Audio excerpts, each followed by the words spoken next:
Bonjour à tous, c'est Alex, préparateur physique et praticien sophrologue et bienvenue sur la chaîne Le Corps Libre. Et aujourd'hui, dans cet épisode 5 des pouvoirs extraordinaires de la respiration, nous allons essayer de voir s'il est possible de perdre du poids grâce à la respiration. Certaines études ont vanté les mérites de la respiration dans le cadre d'une perte de poids, notamment une étude publiée dans le National Library of Medicine en 2010. Cette dernière a été menée auprès de personnes atteintes d'obésité. Les scientifiques leur ont demandé d'effectuer des exercices de respiration. Après avoir réalisé les exercices pendant un mois, ils ont montré une perte significative de graisse corporelle. Ils ont donc repéré que chez les patients obèses, le système sympathique était affaibli. Pour rappel, le système sympathique est le système de la fuite, du combat. Il favorise la lipolyse. C'est un brûleur de graisse par excellence. Or, on a vu dans les épisodes précédents que le stress était un gros déclencheur du système sympathique. Est-ce que du coup, devenir stressé pourrait me permettre de maigrir? Et à l'inverse, est-ce que ça voudrait dire que les personnes en situation d'obésité sont jamais stressées? J'ai pu lire récemment dans un blog que je ne citerai pas des conseils complètement dingues. Il disait, ok, vous êtes en surpoids, c'est prouvé que les personnes en surpoids ont un déficit du système sympathique. Donc surtout, ne méditez pas, ne vous relaxez pas, prenez la parole en public, écoutez la musique à fond, faites des heures sup au travail, dormez moins, mettez-vous dans des situations de stress. On se le dise de manière générale, tout conseil avec un positionnement extrême, quel que soit le domaine, je vous invite à ne jamais le suivre. De nombreuses études ont montré qu'une exposition au stress chronique favorisait la prise de graisse abdominale.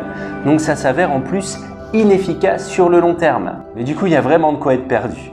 Système sympathique faible égale obésité. Système parasympathique faible égale obésité aussi. Mais du coup, c'est quoi la solution dans tout ça? Allez, je vous laisse mettre sur pause et répondre en commentaire. Si vous avez bien suivi les épisodes précédents, je suis sûr que vous avez une petite idée de la réponse. La solution se résume en un seul mot. Allez, on continue les explications et on se retrouve en fin de vidéo pour découvrir ce fameux mot. Lorsque vous faites face à une situation de stress, vous sécrétez du cortisol, l'hormone de stress par excellence. Vous stimulez la lipolyse qui est la dégradation des lipides, c'est-à-dire plus simplement, vous déstockez du gras. Un petit exemple, je suis sûr que vous l'avez déjà vécu lors d'un examen à l'école ou pour le permis. Vous avez un gros coup de stress, votre cerveau est en mode fight, vous perdez la sensation de faim, votre organisme tourne à plein régime. En sortant des examens, vous faites un petit tour sur la balance et hop, vous avez perdu quelques centaines de grammes. Bon, vous avez perdu surtout essentiellement de l'eau, mais vous avez perdu aussi un petit peu de gras. Important d'ailleurs, lorsque l'on parle d'exposition au stress, ce n'est pas seulement un stress mental, ça peut être également un stress physique. C'est en partie pour cela, et je dis bien en partie, que l'on conseille souvent le HIIT training, des entraînements à haute intensité, pour stimuler la perte de poids. Donc ce qu'il faut retenir, c'est que le stress et le cortisol peuvent devenir de véritables amis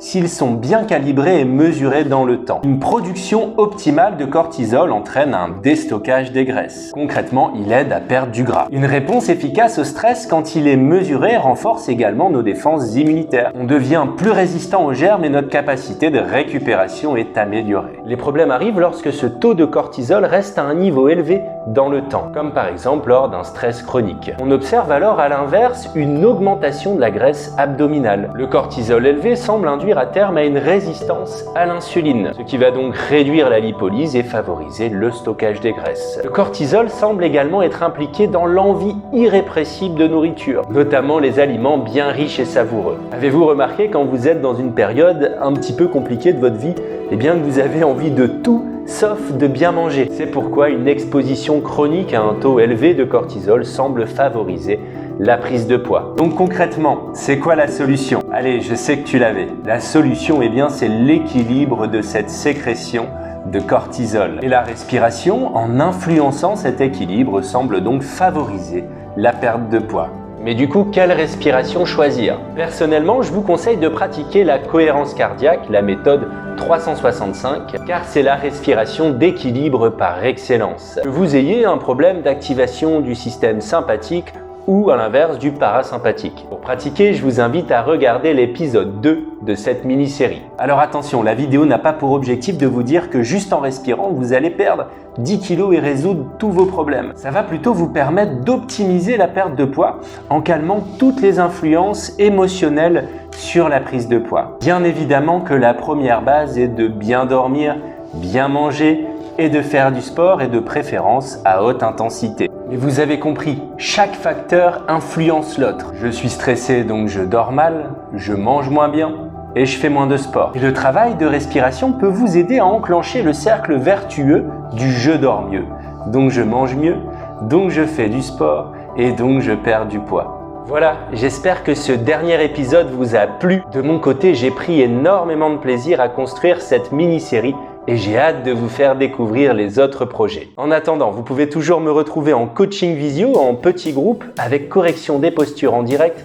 Je vous mets le lien dans la description. Sur ce, je vous dis à bientôt, prenez soin de vous.